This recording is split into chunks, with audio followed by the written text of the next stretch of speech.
Welcome back to GCC Kids Connection, where we are connecting with each other while you're home from school. We're connecting with some really cool books, and most importantly, we're connecting with God's Word. We're so glad you're here. Well, hi kids. Welcome back to Kids Connections. We are ready to start a brand new book today. I hope you enjoyed reading about Fuzzle, the new kid in town.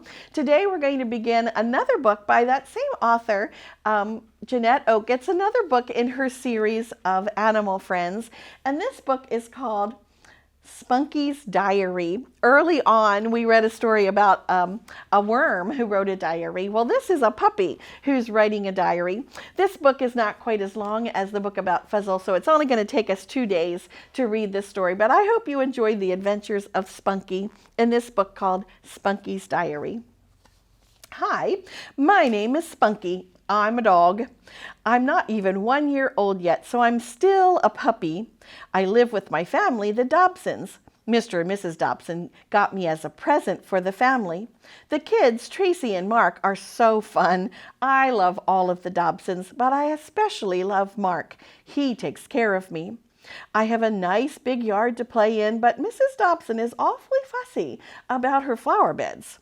She shoos me out whenever I get in them. They are such a nice place to hide and wrestle in, but I wish she'd let me play them in there. I'm getting really good at chasing a ball now and catching it. I get loved every time I bring it back. Today, Mark and I played with a stick. I think he wants me to chase that too. My house is on a street where lots of kids live. They like to walk by the house and scratch my ears, and I like that too. I sleep in a cozy basket in the kitchen. My water dish and food bowl are there too. I wish I could eat whatever the Dobsons are eating, but Mrs. Dobson is really strict about no scraps from the table. Still, my dog food is pretty yummy. This diary is a story about some of the things that happened to me. I hope you like reading it just as much as I had telling it. Mark takes me for a walk every day, but today was special. Mark took me for a run at the playground. It was lots of fun. There were other kids there to play with. Some of the boys were playing with a big brown ball. I tried to catch it, but I couldn't get my mouth around it. He just laughed at me. I went over to the sandbox where some smaller kids were digging. I couldn't believe my good luck. I found a ball. It was all blue and it was much bigger than the one I had at home. I could hardly wait to show Mark. I knew he'd love it too. I picked up the ball and ran across the grass looking for Mark. He was playing some kind of wrestling game. He finally noticed me and brushed the grass from his t-shirt. I proudly presented him with the ball. But he frowned. "Where'd you get that, Spunky?" he asked. "That's not your ball. Don't you know it's wrong to take something that isn't yours?" I stopped wagging my tail and lowered my head and whined. I hadn't meant to do anything wrong. I'm sorry I took the ball." "Oh, it's done now, Spunky," Mark said as he stroked my head. "Just remember, it's wrong to steal." I looked at the stolen ball. I hadn't meant to steal it. I thought the kid who brought it might be looking for it, and that made me feel sad. I might not be able to find the owner, but at least I could put it back where I found it. So I picked the ball up and started off. When I was certain that I had found the same spot by the sandbox, I opened my mouth and let the ball fall to the ground. I had done it all that I could to make things right. Suddenly, I heard a happy shriek. "Hey, look! There's Kenny's ball!" "Really?" "Yeah, let's take it to him." They sounded pretty excited about it. Mark had been right. I guess the boy who had lost the ball had felt sad, but now he'd be happy. I was glad I had taken the time to put it back. Lots of days at the Dobsons feel the same. Other days, the Dobsons get busy and my normal routine gets mixed up. I don't mind as long as they remember to feed me, but one Saturday wasn't normal and everything got crazy. Mark and his dad were going fishing and Tracy was going to a birthday party. Everybody was rushing around, very excited. All Mark could talk about as he was walking out the door was the big fish he wanted to catch. When I went to my dish for breakfast, it was empty. I did hear Mrs. Dobson tell the kids to be sure to feed me before they ran off, but I guess they forgot. I checked my dish once or twice during the morning, but it was still empty. I decided I'd just have to tough it out until lunchtime. Then someone surely would remember. But Mrs. Dobson was out running errands, and somehow I got missed again. I stood by my dish and whined, but there wasn't anybody home to notice. I finally crawled in a corner and tried to sleep, but it didn't work. My stomach was empty. Mrs. Dobson and Tracy came home and sent me outside. They didn't know that my whining was because I was hungry. Dinner came and went, and Mark returned from his fishing trip. There was so much excitement in telling their stories that they didn't even notice me sitting by my empty dish. Mark and Tracy were soon sent to the bathroom to prepare for bed. I tried to tell Mark that I hadn't been fed all day, but he thought I was trying to tell him that I missed him, so he just rubbed my ears and told me good night. Oh, how my poor stomach growled. I tried to go to bed. Really, I tried. I laid down and shut my eyes, but my tummy just ached to be fed. So I whined and I cried. And Mr. Dobson finally came and said in a stern voice, "Be quiet." How was I going to make it through the night? Finally, morning came, and I could hear the Dobsons getting out of bed. My stomach was growling so loudly I was sure that that's what had woken them up. Mark was the first to come into the kitchen. I ran for my dish and howled. "Hi, Spunky," he greeted me. I howled again. "Are you hungry, boy?" He opened the bag of dog food and began to scoop some into my dish. At the same time, Tracy came in. I hardly noticed her because I dug my nose into the dish, almost falling into the food with pleasure. "Oh, Spunky," Tracy laughed. "Are you that hungry?" I didn't even take time to stop to tell her that I was. Mark had a frown on his face. Uh-oh. "Did you feed Spunky yesterday?" Tracy shook her head. "No, I forgot. Did you?" "No." Mark and Tracy exchanged glances. "That's why he was crying so much last night," Mark exclaimed. "Oh, Spunky," Tracy sounded like she was going to cry herself. "We're so sorry. How could we have forgotten to feed you?" "We're sorry, Spunky," Mark apologized as he knelt down next to me. "We'll never let that happen again, never." Tracy stroked my fur as I ate. "Don't eat too fast or you'll get a tummy ache." I didn't see how my tummy could ache any more than it already did. When I finished every last wonderful bite, I licked my mouth and went outside for my morning nap in the sun. It felt so good to have breakfast, and I knew that mistakes like yesterday would never happen again. Every Sunday, the Dobsons go to church. Mark said dogs aren't allowed in church, so I have to stay home all alone.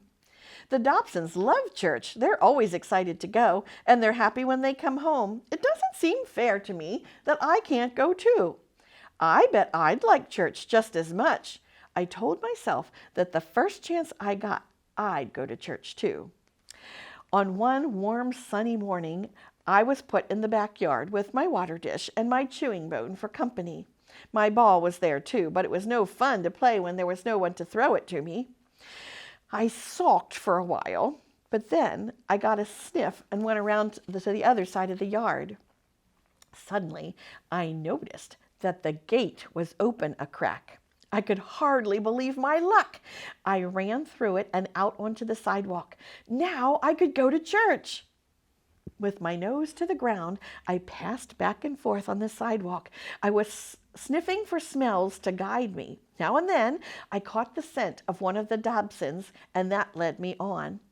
Soon, I came to a large building with lots of cars parked around it. This had to be church, and sure enough, when I reached the steps, I caught a whiff of Mark. I went up the steps, but the door was closed. I rattled it, and soon somebody opened. A tall man in a dark suit looked out. As soon as he spotted me, he started to close the door, but I managed to slip right through just in time. I had to tuck my tail in quickly, though, so that the fast-moving door wouldn't catch it. The man made a grab for me, but I darted through his legs. I heard some scrambling around me, but I had already spent enough time playing with him. Instead, I headed for the seats. All I could see were legs and shoes, lots of legs and shoes. There was a wide aisle and seats filled with people on both sides.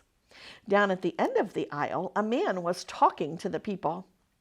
I was wondering if I should just go right down and play with him. But then I saw the man from the front door crawling up behind me. I scampered away, but now there was another man coming down the aisle right at me. They both dove for me at the same time, but instead of getting me, they got tangled up in each other. "Spunky!" a familiar voice cried.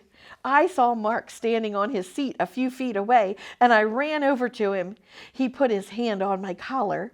The man at the front had stopped talking, and he smiled and said, "Seems like we have a visitor this morning." Lots of people laughed. I wiggled against Mark, and Mr. Dobson leaned over and whispered, "Mark, you better take him home." I was sad. I had finally found Mark, and I had so wanted to spend time at church.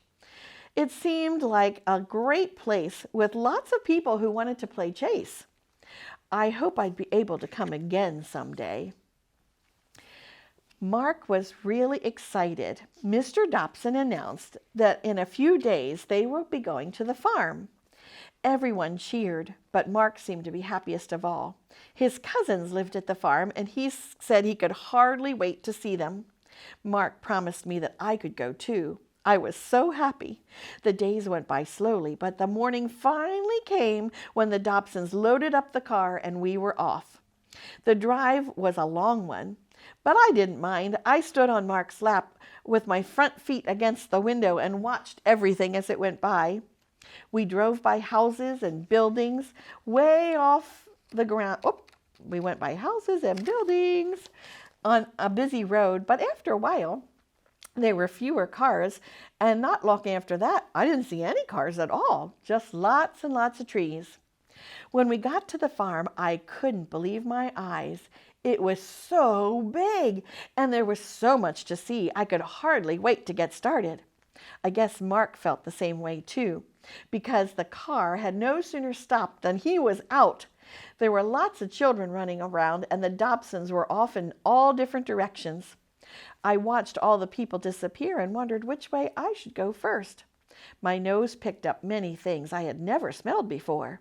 My nose twitched in its eagerness to find out just what each of those smells was. I hadn't gone far before I found someone to play with. A big orange cat lay stretched out in the sun, not caring about anything around her. Her tail twitched and her ears flicked, but nothing else moved. I crept toward the cat slowly, silently. At first, I wanted to see if we could be friends, but as I got closer, I had a better idea. Trying not too hard to laugh, I waited until the time was just right, and then I jumped in the air and barked with all my might.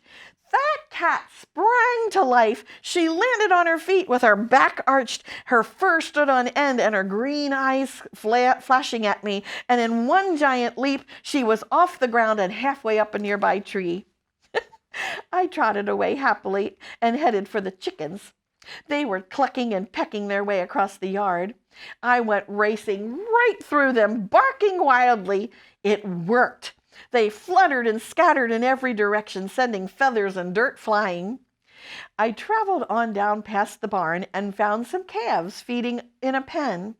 I dashed in and barked, running back and forth. They turned their head and ran for the far end of the pasture, bawling as they ran. Wow, this was so much fun. I didn't know that I had such power. All puffed up with my new importance, I went looking for more animals on the farm. Sounds like Spunky's having fun on the farm. Wonder what he'll find next. So far, he's been able to scare everybody away. I wonder if he's going to find one of the animals that's not quite so easy to scare off. Well, For your activity sheet today, we have a sheet that looks a little bit like what Spunky's diary might have looked like. And we kind of had like 4 days that he was telling us about in that part of the book. Spunky finds a ball, Spunky is forgotten, Spunky goes to church, and Spunky goes to the farm. There are a couple of questions for each of those, and then there's a place for you to draw a picture of what you think happened on that particular day in Spunky's life. So have fun with the activity for Spunky's diary, and I hope you'll join us tomorrow, next time, when we find out if Spunky gets himself into any trouble at the farm. Wonder if he could. See you next time.